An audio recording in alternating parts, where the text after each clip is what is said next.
সালোক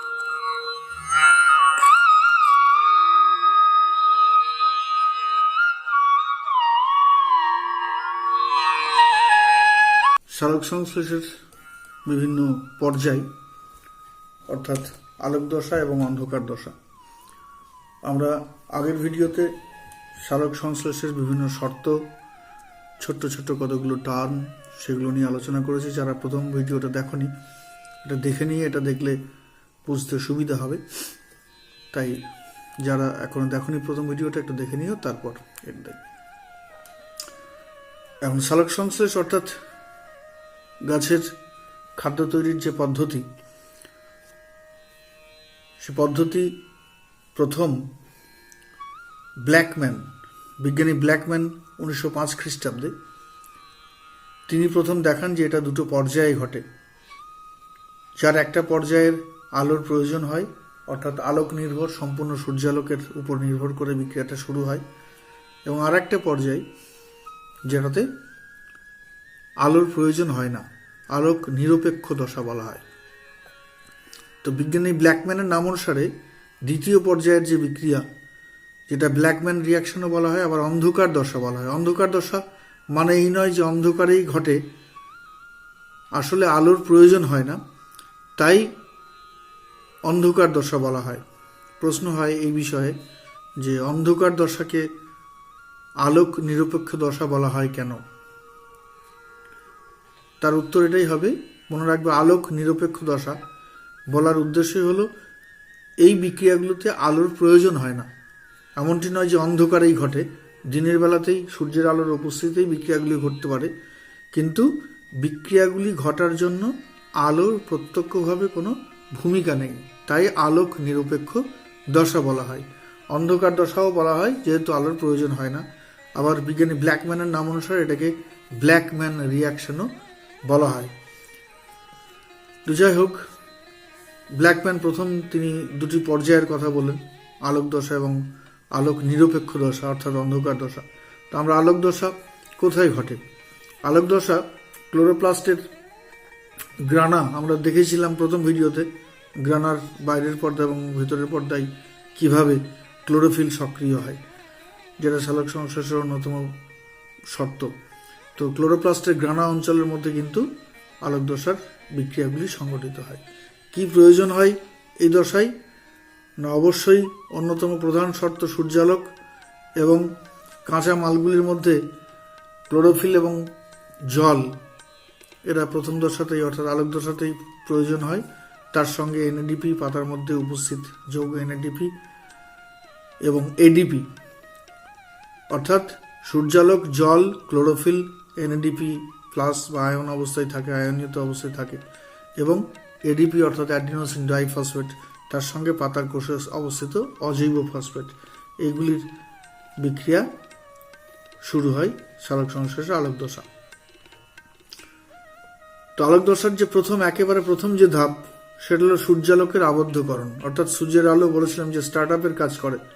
সূর্যের আলোর মধ্যে থাকা যে ফোটন কণা, সেই ফোটন কণা পাতার কোষে অবস্থিত যে নিষ্ক্রিয় ক্লোরোফিল তাকে সক্রিয় করে এবং বিক্রিয়াটি শুরু হয়। তো প্রথমেই সূর্যের আলোর প্রবেশ ঘটবে, সেটাকেই বলছি আমরা সূর্যালোকের আবদ্ধকরণ। সূর্যের আলোর মধ্যে থাকা যে তেজময় কণা, সেই কণা ক্লোরোপ্লাস্টের মধ্যে, ক্লোরোফিলের মধ্যে অন্তর্ভুক্ত হয়। যে দুটো সিস্টেমের মাধ্যমে ঘটে আমরা আলোচনা করেছি প্রথম ভিডিওতে, ফটো সিস্টেম 1 এবং ফটো সিস্টেম 2। ফটো সিস্টেম 1-এ 680 ন্যানোমিটারের বেশি তরঙ্গ দৈর্ঘ্য বিশিষ্ট জালক তরঙ্গতে শোষিত হয়, এবং ফটো সিস্টেম 2-এ 680 ন্যানোমিটারের কম তরঙ্গ দৈর্ঘ্য বিশিষ্ট আলোক তরঙ্গ শোষিত হয়। অর্থাৎ সূর্যের আলোর আবদ্ধকরণ ঘটে, সূর্যের ফোটন কণার আবদ্ধকরণ ঘটে একেবারে প্রথম পর্যায়ে। কোথায়? ক্লোরোপ্লাস্টের গ্রানার মধ্যে, বহিঃপর্দা এবং অন্তঃপর্দা দুটোর মধ্যেই, বহিঃপর্দার বাইরে এবং অন্তঃপর্দার ভিতরে। দ্বিতীয় যে ধাপ, এই যে সূর্যালোকের ফোটন কণা শোষিত হলো, অর্থাৎ আবদ্ধকরণ ঘটলো উদ্ভিদের পাতার মধ্যে, তারপর কি হবে না, পাতার ক্লোরোপ্লাস্টের মধ্যে থাকা যে নিষ্ক্রিয় ক্লোরোফিল ফোটন কণা শোষণ করে সেই ক্লোরোফিলগুলো সক্রিয় ক্লোরোফিলে রূপান্তরিত হবে এবং একটা ইলেকট্রন ওরা মুক্ত করে। এই যে মুক্ত ইলেকট্রন মুক্ত হওয়া, এটাই শক্তি এই মুক্ত ইলেকট্রন পরবর্তী বিক্রিয়াতে কাজে লাগবে। পরবর্তী আলোক দশার যে বিভিন্ন বিক্রিয়া সেগুলো ইলেকট্রনগুলো ব্যবহৃত হবে। তাহলে ক্লোরোফিলের সক্রিয়করণ ঘটল। সক্রিয় ক্লোরোফিল এবার কি করবে না, পাতার কোষস্থিত যে জল, মূল দ্বারা শোষিত জল জাইলেম বাহিকা হয়ে পাতার কোষে যখন পৌঁছায়, সেই জলকে আয়নে ভেঙে ফেলবে। জলের আলোক বিশ্লেষণ ঘটবে, অর্থাৎ 4 অণু জল সক্রিয় ক্লোরোফিলের উপস্থিতিতে হাইড্রোজেন আয়ন এবং হাইড্রক্সিল আয়নে ভেঙে যাবে। এই যে জলের আলোক বিশ্লেষণ, অর্থাৎ আলোর উপস্থিতিতে জলের এই যে বিশ্লেষণ, এই বিশ্লেষণ প্রথম বিজ্ঞানী রবিন হিল 1937 সালে প্রথম লক্ষ্য করেন। ওই জন্য তার নাম অনুসারে এটাকে হিল বিক্রিয়াও বলা হয়। শুধু তাই না, যেহেতু জলের আলোক বিশ্লেষণ, তাই এই প্রক্রিয়াটার আর একটা নাম ফটোলাইসিস। ফটোলাইসিস বা জলের আলোক বিশ্লেষণ। মনে রাখবে, প্রশ্ন এটা পাট করে প্রশ্ন হয় অনেক সময় ঘুরিয়ে ফিরিয়ে। ফটোলাইসিস বলতে কি বোঝো, বা হিল রিয়াকশন বা হিল বিক্রিয়া, সালোক সংশ্লেষের কোন বিক্রিয়াকে হিল বিক্রিয়া বলা হয় এবং কেন, আমরা তখন জলের আলোক বিশ্লেষণের কথাটা প্রশ্নের ধরন অনুযায়ী আমরা প্রেজেন্টেশন করব। এগুলোই ভাষা দিয়ে লিখতে হবে। আমি শুধুমাত্র সমীকরণটাকে লিখে মুখে ব্যাখ্যা করার চেষ্টা করছি, তোমরা বই থেকে ডিটেলস ভাষা সহ, অর্থাৎ রাসায়নিক বিক্রিয়ার ব্যাখ্যাটা এর সঙ্গে প্রয়োজন হবে। প্রশ্ন একসঙ্গে আলোক দশার বিভিন্ন বিক্রিয়াগুলি বর্ণনা করো, এরকম করে একটা বড় প্রশ্ন হতে পারে। তো এখন প্রশ্নের মান যেহেতু, প্রশ্নের নাম্বার যেহেতু কম, তাই ছোট ছোট আকারে কেটে কেটেও প্রশ্ন হতে পারে। অ্যাট এ গ্লান্স আমরা সবটা পড়ে নিয়ে টুকরো টুকরো করে প্রশ্নের উত্তর যাতে দিতে পারি সেভাবে নিজেদেরকে প্রস্তুত করতে হবে। তো আলোক বিশ্লেষণ বা ফটোলাইসিস, বিজ্ঞানী রবিন হিলের নাম অনুসারে এই ফটোলাইসিস বিক্রিয়াকে হিল বিক্রিয়াও বলা হয়। এর যে পরবর্তী ধাপ, লক্ষ্য রাখবে প্রত্যেকটা স্টেপের সঙ্গে প্রত্যেকটা স্টেপের কিন্তু সম্পর্ক আছে। প্রথম স্টেপে সূর্যের আলো গৃহীত হলো, আবদ্ধকরণ ঘটলো। তারপর সেই গৃহীত বা আবদ্ধকরণ ঘটার ফলে নিষ্ক্রিয় ক্লোরোফিল সক্রিয় হলো। এবার সক্রিয় ক্লোরোফিল পাতার কোষে অবস্থিত জলকে ভেঙে ফেললো হাইড্রোজেন আয়ন এবং হাইড্রক্সিল আয়নে। এর যে পরবর্তী ধাপ, পাতার কোষে আর একটা যৌগ আছে, আমরা বলেছিলাম NADP আমাদের কাঁচা মালের মধ্যে ছিল, nicotinamide adenine die nucleotide phosphate, আয়নিত আকারে থাকে, অর্থাৎ ইলেকট্রনের ঘাটতি থাকে। তো এই NADP প্লাস এ কি করে না, এর সঙ্গে হাইড্রোজেন আয়ন এখানে যেটা উৎপন্ন হলো, এই হাইড্রোজেন আয়ন এবং ইলেকট্রন, এই ইলেকট্রনগুলো প্রদান করলো যে ক্লোরোফিল থেকে ইলেকট্রন নিঃসরণ হলো।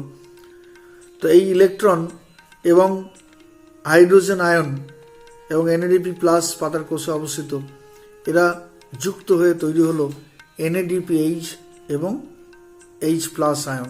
H প্লাস আয়ন বলতে এখানে দুটো ইলেকট্রন ঢুকেছে, লক্ষ্য করো ইলেকট্রনের হিসাবটা। দুটো হাইড্রোজেন আয়ন ছিল, মানে দুটো ইলেকট্রনের ঘাটতি ছিল, এবং এখানে NADP এর মধ্যে একটা ইলেকট্রনের ঘাটতি ছিল। মোট 3টে ইলেকট্রনের প্রয়োজন, তার মধ্যে দুটো ইলেকট্রন ঢোকার জন্য NADPH এটা নিউট্রালাইজড হলো, প্রশমিত হলো ইলেকট্রন গৃহীত হয়ে, কিন্তু একটা হাইড্রোজেন পরমাণুতে ইলেকট্রনের ঘাটতি থাকলো, তাই হাইড্রোজেন আয়ন রূপে অবস্থান করলো। তাহলে 3টে স্টেপে স্টেপ বাই স্টেপ আমরা দেখলাম কি ক্লোরোফিলের সক্রিয়করণ ঘটলো সূর্যের আলোক আবদ্ধকরণ করার ফলে।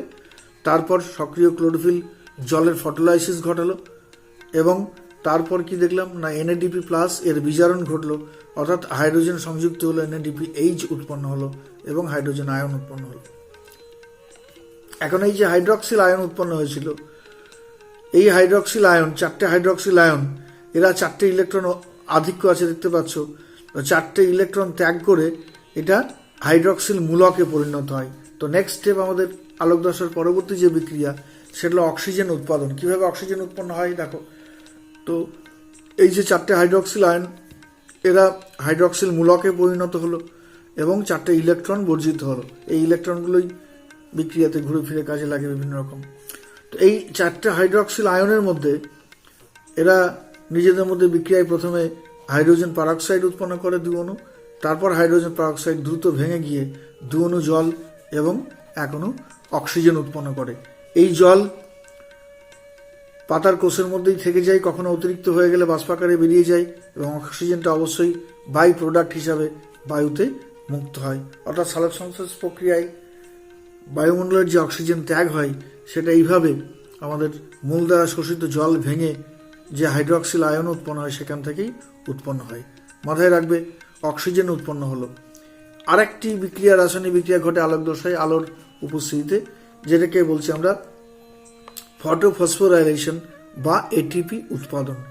এডিপি অ্যাডিনোসিন ডাইফসফেট পাতার কোষস্থ যৌগে সংশ্লেষিত থাকে এডিপি, তার সঙ্গে পাতার কোষে থাকে অজৈব ফসফেট সঞ্চিত থাকে।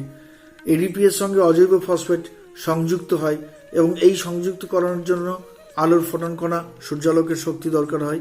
সূর্যের আলোর উপস্থিতিতেই ঘটতে পারে। তো এডিপি এবং অজৈব ফসফেট যুক্ত হলো সূর্যের আলোর সাহায্যে এবং উৎপন্ন হলো এটিপি অর্থাৎ অ্যাডিনোসিন ট্রাইফসফেট। ডাই ছিল, আর একটা ফসফেট যুক্ত হয়ে ট্রাই অর্থাৎ 3টে ফসফেট যুক্ত হয়ে গেল এটিপি। এই যৌগটার মধ্যে এটাকে এনার্জি কারেন্সি বলা হয়, কারণ এই এটিপি যৌগ বিভিন্ন বিক্রিয়াতে শক্তি প্রদান করে এবং একটি এটিপির মধ্যে প্রায় 7.3 কিলো ক্যালোরি এনার্জি কিন্তু সঞ্চিত থাকে। তো এই বিক্রিয়াটাকে বলা হয় ফটোফসফোরাইলেশন। এখন এই ফটোফসফোরাইলেশন অর্থাৎ এটিপি উৎপাদন সালোক সংশ্লেষের আলোক দশায় দুটো প্রক্রিয়াতে ঘটে। একটাকে বলি আমরা আবর্তকার বা চক্রাকার প্রক্রিয়া, আর একটাকে বলি আমরা অনাবর্তকার বা অচক্রাকার প্রক্রিয়া। আমরা যে দুটো পিগমেন্ট সিস্টেমের কথা বলেছিলাম, ফটো সিস্টেম 1 বা ফটো সিস্টেম 2, এই ফটো সিস্টেম 1-এর মধ্যে যখন এটিপি উৎপন্ন হয় তখন দেখা যায় একটা চক্রাকার বিক্রিয়া আমরা লক্ষ্য করি। ছকটা টেবিলটা একটু লক্ষ্য করো, চক্রাকার ফটোফসফোরাইলেশন। তো ধরো ক্লোরোফিল আছে ফটো সিস্টেম 1-এ, এই ক্লোরোফিল ইলেকট্রন ত্যাগ করে ফটো সিস্টেম 1-এ দুটো ইলেকট্রন ত্যাগ করলো। এই যে ইলেকট্রন ত্যাগ হলো, এরা বিভিন্ন বাহকের মাধ্যমে, আমরা ফার্স্ট ভিডিওতে আলোচনা করেছিলাম যে ইলেকট্রনগুলো বহন করার জন্য বিভিন্ন ইলেকট্রন বাহক, বিভিন্ন রঞ্জক ইলেকট্রন বাহক হিসেবে ব্যবহৃত হয়। ফেরিডক্সিন আছে, প্লাস্টোকুইনন আছে, প্লাস্টোসায়ানন আছে, সাইটোক্রোম যৌগ আছে ইত্যাদি। তো এদের মাধ্যমে বাহিত হয় এবং এই ইলেকট্রনগুলো স্থানান্তরণের সময় একজনের হাত থেকে আরেকজন, অনেকগুলো শ্রমিক যখন মাটি বয়, একজনের মাথা থেকে বোঝাটা আরেকজনের মাথায় চাপিয়ে দেয়, আরেকজন সে কিছুটা গিয়ে আরেকজনের মাথায় চাপিয়ে দেয়, ঠিক অনেকটা সেই রিলে প্রক্রিয়ার মতোই ঘটে। বিভিন্ন বাহকগুলো রিলে সিস্টেমে ইলেকট্রনটাকে একটা জায়গা থেকে আরেকটা জায়গায় পৌঁছিয়ে দেয় এবং এই যখন একজনের কাছ থেকে আরেকজনের কাছে ইলেকট্রনটাকে পৌঁছিয়ে দেয় তখন এই ত্যাগ করার সময়তে কিছু এনার্জি, কিছু শক্তি উৎপন্ন হয়। সেই শক্তির সাহায্যেই কিন্তু কোষের এডিপি এবং অজৈব ফসফেট যুক্ত হয়ে এটিপিতে রূপান্তরিত হয়। তাহলে দেখো, এই যে ফটো সিস্টেম 1, এখানে দুটো ইলেকট্রন বেরিয়ে এসে ফেরিডক্সিন প্রথমে বাহকের কাজ করে। ফেরিডক্সিন সেখানে প্লাস্টোকুইননকে দিয়ে দেয়, প্লাস্টোকুইনন থেকে সাইটোক্রমে আসে, সাইটোক্রম থেকে প্লাস্টোসায়ানিনে আসে, আবার PS1-এর যে ক্লোরোফিল তার মধ্যে ইলেকট্রন গিয়ে পৌঁছায়। অর্থাৎ ইলেকট্রনের ঘাটতি শুরু হয় ত্যাগ করে, আবার সেই ইলেকট্রনটা বিভিন্ন বাহকের মাধ্যমে এসে তার যে ঘাটতি ছিল সেই ঘাটতিটা আবার পূরণ করে। এই যে চক্রাকার প্রক্রিয়া একটা সার্কুলাকারে ঘটে, ওই জন্য এটাকে আমরা চক্রাকার ফটোফসফোরাইলেশন বুঝি। এখানে দেখো দুটো স্টেপে যখন ফেরিডক্সিন থেকে প্লাস্টোকুইনন এখানে ইলেকট্রন স্থানান্তর হচ্ছে তখন এডিপি এবং অজৈব ফসফেট যুক্ত হয়ে একটা এটিপি উৎপন্ন করে। আবার একইভাবে প্লাস্টোকুইনন থেকে যখন সাইটোক্রমে যাচ্ছে, সাইটোক্রম আবার প্লাস্টোসায়ানিনকে যখন ইলেকট্রনটা প্রদান করে তখন এক্ষেত্রে আবার এক অণু এডিপি এবং পিআই অর্থাৎ অজৈব ফসফেট যুক্ত হয়ে এটিপিতে রূপান্তরিত হয়। তো এই পথে আমরা দু জায়গায় ফেরিডক্সিন থেকে প্লাস্টোকুইনন এবং সাইটোক্রম থেকে প্লাস্টোসায়ানিন, এই দুটো জায়গায় যে অতিরিক্ত শক্তির উৎপন্ন হয় সেই শক্তির সাহায্যেই অজৈব ফসফেট এবং এডিপি যুক্ত হয়ে এটিপিতে রূপান্তরিত হয়। যেহেতু একটা সার্কুলাকার ইলেকট্রনটা ঘোরে তাই এটাকে আমরা চক্রাকার পদ্ধতি বলা। এটা PS1 বা ফটো সিস্টেম 1-এ ঘটে, অর্থাৎ গ্রানা পর্দার বাইরে। ফটো সিস্টেম 2-এ একইভাবে আমরা দেখতে পাই যে ক্লোরোফিল বি বা P680 এও সে একইভাবে ইলেকট্রন ত্যাগ করে ইলেকট্রনের ঘাটতি তৈরি করে আলোর সাহায্যে। আলোর উত্তেজিত হলো ইলেকট্রন ত্যাগ করতে সাহায্য করে। আমরা প্রথমেই দেখলাম ক্লোরোফিল কিভাবে সক্রিয় হয়। ক্লোরোফিল সক্রিয় হওয়া মানে তার ইলেকট্রন একটা ত্যাগ হয়, একটা ইলেকট্রন বেরিয়ে আসে। তো ইলেকট্রন ত্যাগ করে চলে এলো ধরো আলোর সাহায্যে আলোর প্রভাবে ইলেকট্রন ত্যাগ হলো এবং সেখানে একইভাবে প্লাস্টোকুইনন সেই ইলেকট্রনটা বহন করে সাইটোক্রোম যৌগের মধ্যে নিয়ে যায়। সাইটোক্রোম আবার প্লাস্টোসাইনিনকে সেই ইলেকট্রনটা প্রদান করে। তো সাইটোক্রোম যখন প্লাস্টোসাইনিনকে এই ইলেকট্রনটা প্রদান করছে, তার থেকে ইলেকট্রন স্থানান্তরণের জন্য যে শক্তি নির্গত হয় সেই শক্তির সাহায্যে আবার এডিপি এবং অজৈব ফসফেট যুক্ত হয়ে এটিপি উৎপন্ন করে এবং এই ইলেকট্রন প্লাস্টোকুইনন থেকে ফটোসিস্টেম 2 থেকে ফটোসিস্টেম 1-এ স্থানান্তরিত হয়। ফটোসিস্টেম 1-এর যে ক্লোরোফিল, তার যে ইলেকট্রন ঘাটতি, সেই ইলেকট্রন ঘাটতিটা মেটায়। অর্থাৎ ফটোসিস্টেম 1-এর যে ইলেকট্রন ঘাটতি সেটা দুইভাবে মিটতে পারে। এক, চক্রাকার পথে ইলেকট্রন ঘুরে এসে তাকে তার ঘাটতি মেটায়, আবার একইভাবে ফটোসিস্টেম 2 থেকে ইলেকট্রন এসে তার ঘাটতিটা মেটায়। এখন এই যে এখানে যে এডিপিটা থেকে এটিপি উৎপন্ন হলো, এটা যেহেতু এই ইলেকট্রনটা আবার ফটোসিস্টেম 2-এ ফিরে যাচ্ছে না, তাই এটাকে আমরা বলছি অচক্রাকার বা অনাবর্তকার ফটোফসফোরাইলেশন। লক্ষ্য করো, চক্রাকার ফটোফসফোরাইলেশনের ক্ষেত্রে ক্লোরোফিল থেকে নির্গত ইলেকট্রনটা ফটোসিস্টেম 1-এই বিভিন্ন বাহকের মধ্যে আবার ফিরে আসছে ফটোসিস্টেম 1 থেকে ফটোসিস্টেম 1-এ, তাই এটা চক্রাকার বলছি। কিন্তু ফটোসিস্টেম 2-এর ক্ষেত্রে যে ইলেকট্রন ঘাটতি শুরু হয়েছিল সেটা কিন্তু ফটোসিস্টেম 2-এ আর ফিরে এলো না, সেটা চলে গেল ফটোসিস্টেম 2 থেকে ফটোসিস্টেম 1-এ, তাই এটাকে বলছি আমরা অচক্রাকার ফটোফসফোরাইলেশন। এর ডিটেলসটা তোমাদের সিলেবাসে নেই, তবুও একটু মনে রাখবে ডেফিনেশন আকারে বা আইডিয়াটা রাখা দরকার, তাই এটা একটু ব্যাখ্যা করলাম। এর সঙ্গে একটা গুরুত্বপূর্ণ কথা আছে, জেড স্কিম। তো জেড স্কিম দেখো, এই চক্রাকার এবং অচক্রাকার ফটোফসফোরাইলেশনের মধ্যে লক্ষ্য করো যে আমরা যে ইলেকট্রনের যে পথ সেটাকে যদি আমরা রেখা দিয়ে যোগ করি, ফটোসিস্টেম 1 থেকে ফটোসিস্টেম 2, দেখো এই গেলাম, এইভাবে এলাম, এইভাবে এলাম, এই যে পথ, এই পথটা একটা জেড ফর্ম করে। এই জেড ফর্ম করে বলে এটাকে আমরা জেড স্কিম বলা হয়। বিজ্ঞানী হিল ও বেন্ডাল ইটিপি অর্থাৎ ইলেকট্রন ট্রান্সপোর্ট পাথওয়ে প্রথম লক্ষ্য করেন এবং নাম দেন জেড স্কিম। তাহলে এই গেল আমাদের আলোক দশার বিভিন্ন বিক্রিয়া। মাথায় রাখবে আলোক দশায় কী কী উৎপন্ন হলো, কী কী প্রোডাক্ট হলো। এখানে প্রথমেই তৈরি হয়েছিল হাইড্রোজেন আয়ন এবং হাইড্রক্সিল আয়ন। হাইড্রক্সিল আয়ন থেকে অক্সিজেন এবং জল উৎপন্ন হয়ে চলে গেছে, বাইরে চলে গেছে। অক্সিজেন পরিবেশে মুক্ত হয়েছে, জল পাতার কোষে আছে, সেটা পরবর্তী বিক্রিয়ায় কাজে লাগতে পারে। আবার অতিরিক্ত জল হিসাবে চক্রাকারে বাইরেও বেরিয়ে যেতে পারে। আর উৎপন্ন হলো কি না, এনএডিপি এবং হাইড্রোজেন আয়ন। এনএডিপি এবং হাইড্রোজেন আয়ন উৎপন্ন হলো। তাহলে মাথায় রাখবো আমরা, এখানে আছে হাইড্রোজেন আয়ন, এখানে আছে, এখানে এনএডিপি প্লাস এইচ প্লাস আছে এবং আর একটা উৎপন্ন যৌগ তৈরি হলো এটিপি, এই উৎপন্ন হয়েছে। তারপর এনএডিপি এইচ প্লাস অর্থাৎ হাইড্রোজেন আয়ন যে উৎপন্ন হলো এবং এটিপি, এই তিনটে কিন্তু প্রবেশ করবে আমাদের অন্ধকার বিক্রিয়ায় এবং অন্ধকার দশায় এরা ব্যবহৃত হবে অন্ধকার দশার উপাদান হিসাবে। আলোক দশায় যেগুলো উপাদান হিসেবে ব্যবহৃত হয়েছে সেটা পরিবেশ থেকে আসা জল, পাতার কোষে থাকা ক্লোরোফিল এবং সূর্যালোক। অন্ধকার দশায় এখানে যেটা উৎপন্ন হলো সেটা পরবর্তী বিক্রিয়ায়। এর পরবর্তী যে বিক্রিয়াগুলো ঘটবে, এর প্রতিটি পদে আমরা দেখেছিলাম আলোর উপস্থিতি ভীষণভাবে প্রয়োজন। ক্লোরোফিলের সক্রিয়করণ থেকে ফটোফসফোরাইলেশন, এই ধাপগুলোতে আমরা আলোর ব্যবহার দেখেছিলাম। অন্ধকার দশায় কিন্তু কোনো বিক্রিয়াতে সরাসরি আলোর কোনো ব্যবহার দেখব না। আলোক দশায় উৎপন্ন বস্তুগুলো, উৎপন্ন পদার্থগুলোই অন্ধকার দশার অন্যতম উপাদান। দেখব আমরা অন্ধকার দশার বিক্রিয়া।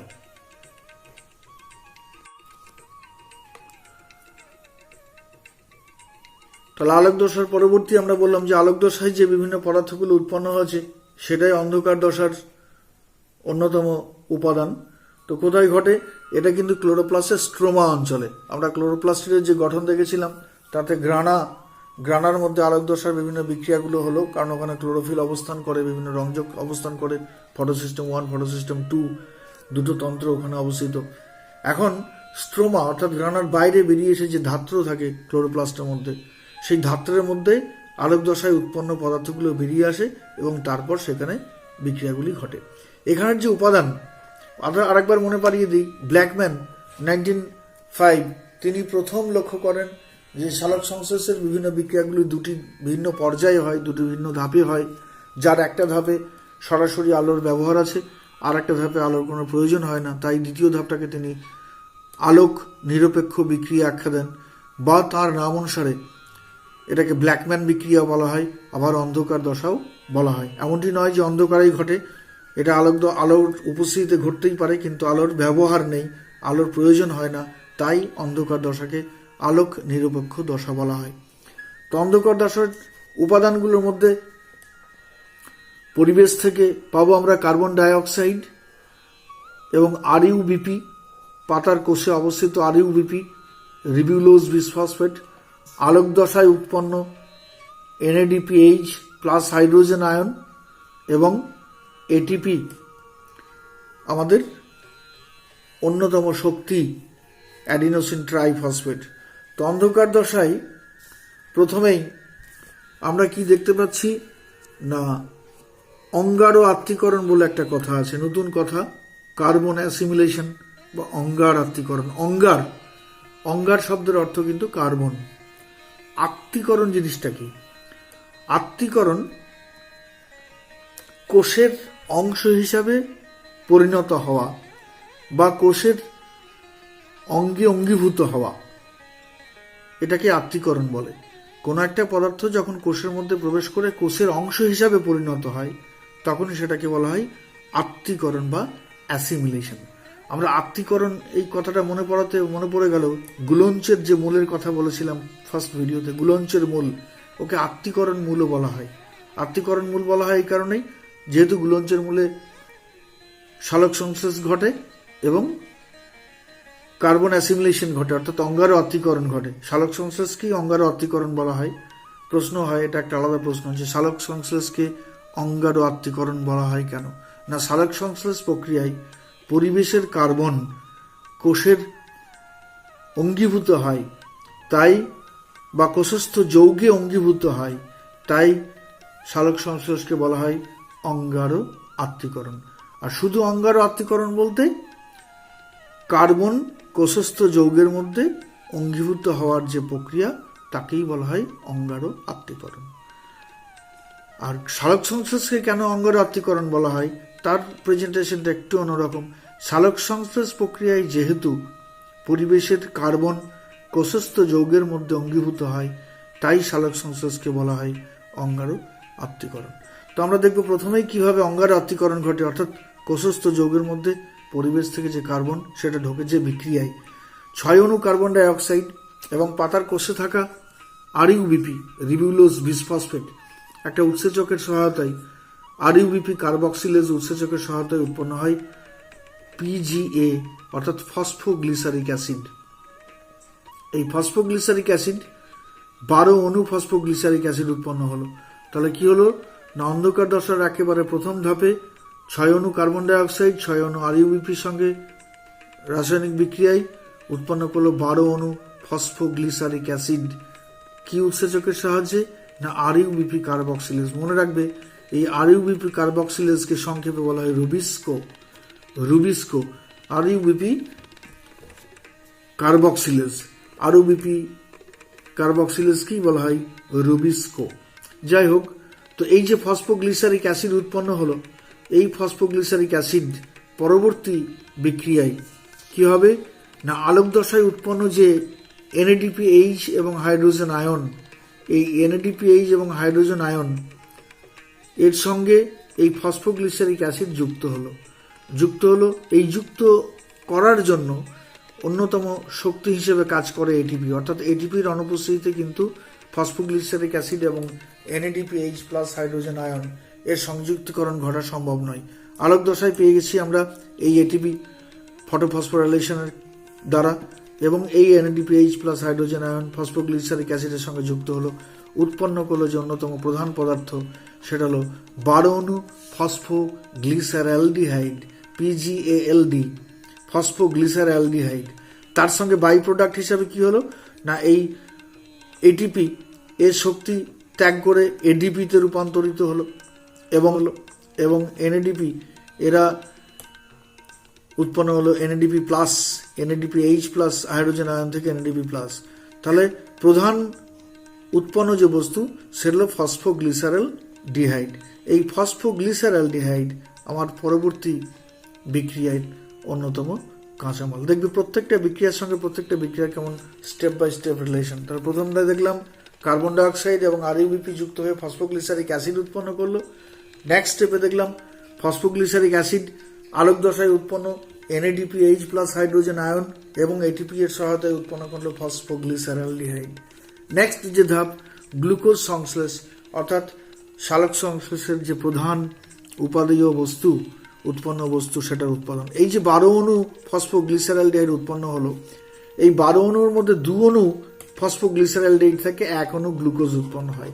মাথায় রাখবে 12 অণু ফসফোগ্লিসারালডিহাইডের মধ্যে মাত্র 2 অণু ফসফোগ্লিসারালডিহাইড থেকে 1 অণু গ্লুকোজ অর্থাৎ C6H12O6 পাতার কোষে উৎপন্ন হলো। বাকি 10 অণু কি হলো সেটা দেখব পরবর্তী ধাপে। তাহলে এখানেই আমাদের সালোক সংশ্লেষের অন্যতম প্রধান উৎপন্ন যে বস্তু সেটা কিন্তু পেয়ে গেলাম, গ্লুকোজের সংশ্লেষ। এবার এই যে অতিরিক্ত 10 অণু ফসফোগ্লিসারালডিহাইড থেকে গেল, এই 10 অণু ফসফোগ্লিসারালডিহাইড থেকে আবার কতগুলো অন্তর্বর্তী যৌগের মাধ্যমে, সরাসরি নয় কিন্তু বেশ কতগুলো বিক্রিয়া, বেশ কতগুলো ধাপের পর সেখান থেকে আবার উৎপন্ন হয় RUBP বা রিবুলোজ বিসফসফেট, যেটা আবার সালোক সংশ্লেষের অন্ধকার দশায় ব্যবহৃত হয়। এইভাবে 10 অণু ফসফোগ্লিসারালডিহাইড থেকে 6 অণু RUBP উৎপন্ন হয় অনেকগুলো অন্তর্বর্তী যৌগের মাধ্যমে। বিক্রিয়াটা সরাসরি ফসফোগ্লিসারালডিহাইড থেকে RUBP উৎপন্ন হয়ে গেল এমনটি কিন্তু নয়। এই যে বিক্রিয়া, অর্থাৎ দেখো লক্ষ্য করো এখানে RUBP ছিল, সেই RUBP প্রথমে ফসফোগ্লিসারিক অ্যাসিড উৎপন্ন করলো, ফসফোগ্লিসারিক অ্যাসিড থেকে ফসফোগ্লিসারালডিহাইড উৎপন্ন হলো, ফসফোগ্লিসারালডিহাইড থেকে আবার গ্লুকোজ উৎপন্ন হলো, কিন্তু আবার ঘুরপথে ফসফোগ্লিসারালডিহাইড থেকে আবার RUBP উৎপন্ন হয়ে গেল। তাহলে প্রক্রিয়াটা RUBP থেকে RUBP উৎপন্ন হওয়ার একটা পদ্ধতি কিন্তু আমরা এখানে লক্ষ্য করছি। বিজ্ঞানী কেলভিন 1956 অর্থাৎ 1956 সালে প্রথম তিনি এই বিক্রিয়া পথ, যে বিক্রিয়া পথে RUBP থেকে RUBP উৎপন্ন হচ্ছে, এই বিক্রিয়া পথটা তিনি প্রথম লক্ষ্য করেন। ওই জন্য এই RUBP থেকে RUBP উৎপন্ন হওয়ার যে চক্রাকার পদ্ধতি, এটাকে আমরা বলছি কেলভিন চক্র। কিভাবে হয় একটু ছকের আকারে, শব্দ ছকের আকারে একটু দেখো। যে আমি স্টার্ট করি এখান থেকে, অন্ধকার দশার বিক্রিয়া যদি শুরু এখান থেকে দেখো, লক্ষ্য করো RUBP ছিল, RUBP তার সঙ্গে এখানে জলের একটা অন্তর্ভুক্তি ঘটে এবং কার্বন ডাইঅক্সাইড, এদের বিক্রিয়ায় কি হলো না ফসফোগ্লিসারিক অ্যাসিড উৎপন্ন হলো। ফসফোগ্লিসারিক অ্যাসিড তার সঙ্গে যুক্ত হলো কি NADPH এবং হাইড্রোজেন আয়ন এবং উৎপন্ন হয়ে গেল ফসফোগ্লিসারালডিহাইড, NADP আয়ন হিসেবে বাইরে বেরিয়ে গেল। এই যে 12 অণু ফসফোগ্লিসারালডিহাইড উৎপন্ন, সেখান থেকে 10 অণু আবার কতগুলো অন্তর্বর্তী যৌগের মাধ্যমে আবার তৈরি করলো কি RUBP এবং 2 অণু বাইরে বেরিয়েছে, 2 অণু থেকে উৎপন্ন হয়ে গেল গ্লুকোজ। তাহলে RUBP থেকে বিক্রিয়াটা শুরু হয়েছিল, ঘুরপথে বিভিন্ন অন্তর্বর্তী যৌগের মাধ্যমে আবার RUBP উৎপন্ন হয়ে গেল। এই যে চক্রাকার বিক্রিয়া, অন্ধকার দশার RUBP থেকে RUBP উৎপন্ন হওয়ার যে চক্রাকার বিভিন্ন বিক্রিয়া, এই বিক্রিয়াটি প্রথম বিজ্ঞানী কেলভিন লক্ষ্য করেন। তাই তাঁর নাম অনুসারে এটাকে বলা হয় কেলভিন চক্র। তোমাদের ঠিক আসতে পারে, বা কেলভিন চক্র বলতে কি বোঝো এমনও আসতে পারে। এভাবে পার্ট পার্ট করে সমস্ত বিক্রিয়াগুলোকে আমরা রাসায়নিক সমীকরণ ব্যাখ্যা সহ লিখব। এবার দেখে নেব এই টোটাল আলোক দশা এবং অন্ধকার দশাটাকে যদি আমরা একটা শব্দ ছকের সাহায্যে দেখি কীরকম লাগে। লাইট রিয়াকশন এবং ডার্ক রিয়াকশন, বা লাইট ফেজ এবং ডার্ক ফেজ। তাহলে দেখব, একটু লক্ষ্য করো, একটু ছবিটার দিকে লক্ষ্য করো, যে পাতার মধ্যে জলের প্রবেশ ঘটলো, জল প্রবেশ ঘটে চলে গেল। আমরা এই লাইনটা, পাতার এই যে লাইনটা এঁকেছি, এই লাইনটা নিচের দিকটা হলো ডার্ক ফেজ, নিচের দিকটা লাইনের নিচের দিকটা হলো ডার্ক ফেজ এবং লাইনের উপর দিকটা হলো লাইট ফেজ, অর্থাৎ আলোক দশা এবং অন্ধকার দশা। এই লাইনের উপরের বিক্রিয়াটুকু আলোক দশায় ঘটছে। কিভাবে আলোক দশার সঙ্গে অন্ধকার দশার সংযুক্তিকরণ ঘটে সে আইডিয়াটা পরিষ্কার হবে তোমাদের এই ফ্লো চার্টটা দেখলে। তাহলে এই যে জল, পাতার কোষে জল চলে গেল, জল এখানে সক্রিয় ক্লোরোফিল, আলোক দশায় সক্রিয় ক্লোরোফিল কি করলো না জলটাকে ভেঙে দিল হাইড্রক্সিল আয়ন এবং হাইড্রোজেন আয়নে। এই হাইড্রক্সিল আয়ন এখান থেকে হাইড্রক্সিল মূলক তৈরি হলো, 4 অণু হাইড্রক্সিল মূলক তৈরি হয়েছিল। সেখান থেকে কি উৎপন্ন হয়ে গেল না অক্সিজেন পরিবেশে মুক্ত হয়ে গেল, পত্ররন্ধ্র দিয়ে বাইরে বেরিয়ে গেল এবং থেকে গেল জল। এই যে জল সেটা পাতার কোষে সঞ্চিত থাকে, যদি প্রয়োজন হয় ব্যবহার হতে পারে, আবার অতিরিক্ত হয়ে গেলে বাষ্প আকারে পত্ররন্ধ্র দিয়ে বাইরেও বেরিয়ে যেতে পারে।